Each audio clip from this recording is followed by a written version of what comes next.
Ang pangalawang salita ay ang salitang forgiveness. So, mayroon pong malalim na kahulugan ang salitang forgiveness dahil sa soul level, ito po ay nag-cleansing ng energy natin at naghihiling po siya ng mental and emotional ng human body natin as human. Dahil po, ito lang po yung bukod tanging salita na kaya niya pong burahin lahat ng sakit, yung dulot ng trauma natin, di ba may pain po every trauma natin.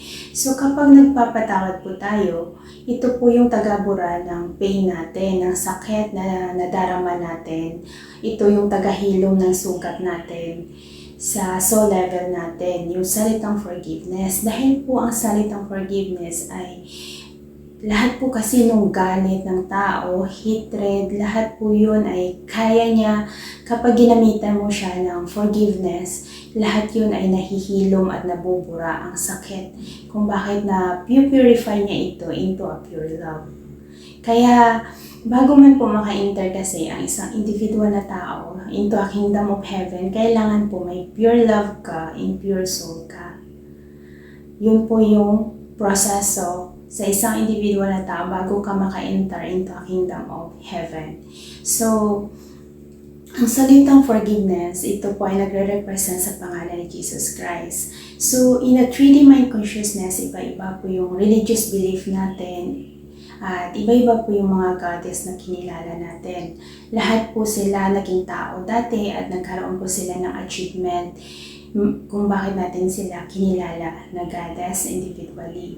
So, sabi nila this is the unity, parang one world religion. So, i-explain ko lang po yung ganitong haka-haka ng bawat individual na tao. Na ito po kasi ang mangyayari sa 5th density of mind consciousness. Dahil po nasa pangalan po ni Jesus yung salitang forgiveness na ito po ang kinakailangan ng bawat individual na tao para ma-purify yung kanilang soul at ang kanilang physical human body. Kung bakit na kahit nasa ibang relihiyon ka nang galing, ay siya yung kikilalanin mo na tagapagligtas mo at the end of your life, or every time na makakagawa ka ng hindi maganda o kamalian, siya ang magliligtas sa iyo dahil ang salitang forgiveness lamang yung kaya niyang i-illuminate yung darkness na each of us individually, kahit na magkamali man po tayo, once na natuto po kasi tayo na magpatawad, ay nahihiling niya yung trauma natin. Yung wound natin, nahihiling po siya. Tapos yung sakit ay nawawala. Pero yung memory andun pa rin. Yun ang nabubura niya, parang eraser siya.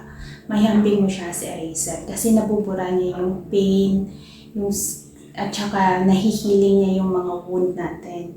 Kasi bawat trauma natin kasi, bumabaon yan sa soul natin kung bakit to heal our wound, dulot ng mga trauma natin, kailangan natin yun isa-isahin since childhood natin, alungkatin natin yun. Tapos isa-isa natin silang i-recognize para magkaroon siya ng proper healing and cleansing kung bakit magkakaroon po tayo ng purification of human body and human soul. Basta ang importante dito po is yung magsabi po tayo ng katotohanan. Huwag po tayong denial sa sarili natin, but we need to speak the truth within ourselves. Kasi hindi po natin maluloko si God. Dahil we are based sa energy, sa soul level, na your words and thought and action create energy. Kaya kung hindi ka tutugma sa katotohanan, hindi mo maaalan yung sarili mo sa righteousness path of heaven. Kaya malalaman mo naman yung kung hindi ka nagsasabi ng totoo dahil it will manifest by itself yung mga mali mo. Kumbaga it will paulit-ulit yun na magti-trigger sa mental and emotional mo yung isang event hanggang sa handa ka nang i-recognize at handa ka nang i-cleansing, i-forgive yung isang event para magkaroon ka ng healing, cleansing sa soul mo, cleansing sa soul mo, healing sa mental and emotional feelings mo, sa physical human body. So, ganun po yung mangyayari doon sa isang individual na tao. Kung bakit, napakasimpleng salita lamang pero meron po siyang malalim na kahulugan kapag inalungkat po natin yung pinaka-deep meaning sa soul level ng salitang forgiveness. So, yun po yung magiging dahilan kung bakit we will unite as one sa love.